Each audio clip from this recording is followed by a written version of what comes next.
Israel and the United Arab Emirates, UAE, signed the Abraham Accords just a few years ago.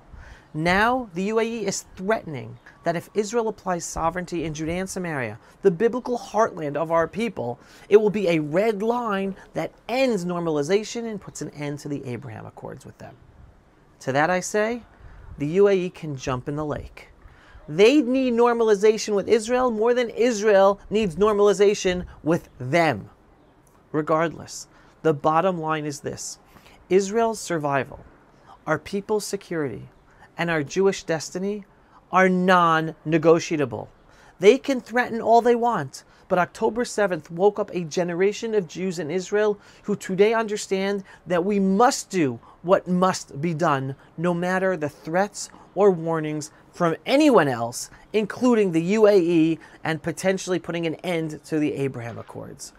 Soon after the Abraham Accords were signed, I interviewed expert on Islam and the Middle East, Dr. Mordechai Kedar, and he told me something that I will never forget, and I repeat all the time, and I'm quoting Dr. Kedar: any agreement in the Arab-Muslim Middle East is like sand in the desert.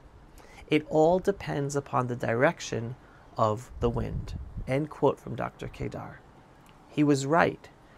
Every agreement with our neighbors, our Arab-Muslim neighbors in the Middle East, is temporary.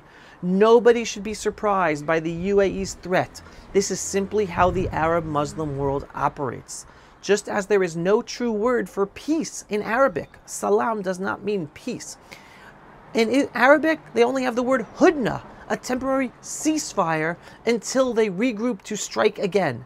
Any agreement made with the Arab Muslims are always conditional, always fragile, always temporary. Let's also be very clear.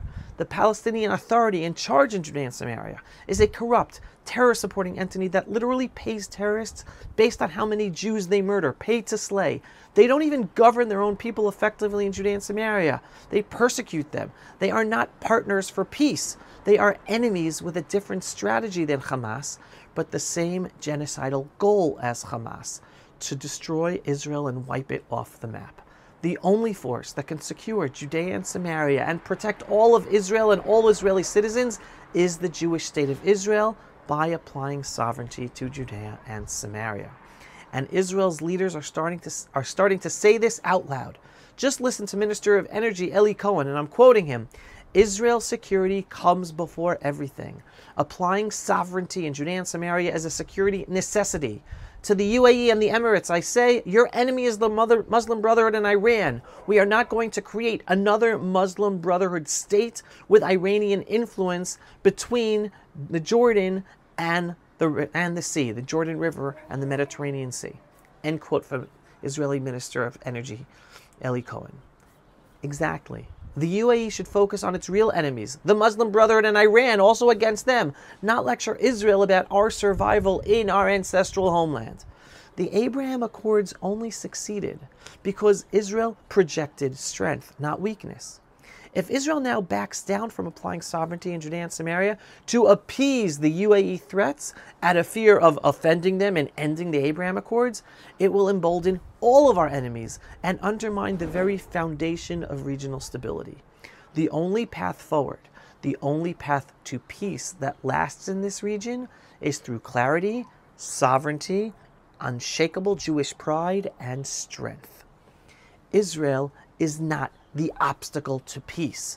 The Iranian Shiite axis of evil and the Qatari, Turkish, Sunni, jihadi axis of evil are the obstacles to peace in the Middle East. Appeasement to either of these groups is the obstacle to peace, and we already proved the results of appeasement. The 2005 disengagement from Gaza and northern Samaria, when Israel destroyed 21 thriving Jewish communities in Gaza and 4 thriving Jewish communities in northern Samaria. What did that bring us? Rockets, terror tunnels, massacres, the October 7th tragedy. Appeasement equals death. Sovereignty in our ancestral homeland equals survival. That is the lesson of our time. We will no longer sacrifice Israeli lives to placate Arab monarchs or Western diplomats. The Jewish state of Israel is here to stay. We will build, we will apply sovereignty, and we will win. October 7th shattered the illusion that conflict management with an Islamo-Nazi enemy, a genocidal culture, could keep us safe. It proved that weakness invites slaughter while strength deters war. President Trump understands this concept as he just restored the Department of Defense to its rightful name, the Department of War, as it was named between 1789 to 1947. Did you know that? Because Trump understands peace only comes through strength, and strength requires a mindset of victory with a constant mindset of being prepared for war. So the name of the department of the government should be that name. Israel must do the same. Enough with the weak-sounding defense ministry and Israel Defense Forces. We should call them for what they are, the War Ministry and the Israel War Forces. For years, the Harvard-trained senior command of the IDF and Israel Security Services have been neutered and neutered our ability to defend ourselves. They even stripped the word victory from our military lexicon. It hasn't appeared there for decades. And they replaced it with the weak doctrine of just managing a conflict. We have no more enemies. We just have to manage a conflict. This filtered itself down into operational actions that did not allow our own army to properly protect Israelis for decades. No more. October 7th exposed the catastrophic cost of that imported progressive American mindset. It was the defeatist, U.S.-influenced generation of IDF and security commanders that paved the way for Hamas and our Islamo-Nazi enemies to do the October 7th massacre. This war is making it crystal clear that generation of security leaders must go. Israel must return to a leadership that speaks and achieves victory against our enemies, to deter our enemies from ever lifting a finger against us. Our enemies must know every single day that we are not merely preparing to defend, we are always prepared to wage war, to protect our people and our ancestral homeland, and take back our ancestral biblical homelands to punish their aggression, their genocidal aggression against us. As the Latin phrase says, if you want peace, prepare for war.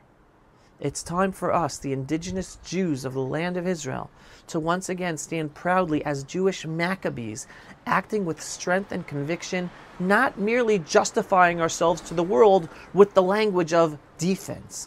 Language matters, mindset matters, victory matters. And step one is making it crystal clear to the world and our enemies, Israel is ready for war. So step one, yes, is changing the names of the Ministry of Defense to Ministry of War, just like America did. This isn't symbolic or cosmetic, it is seismic. So thank you, President Trump, for leading this way. If only Prime Minister Netanyahu would follow suit and do that in Israel as well. On top of that, sovereignty in Judea and Samaria is coming. Again, I don't know exactly when, I don't know exactly how, I don't know exactly how much. The process has begun. We will be seeing it. Hold on to your faith.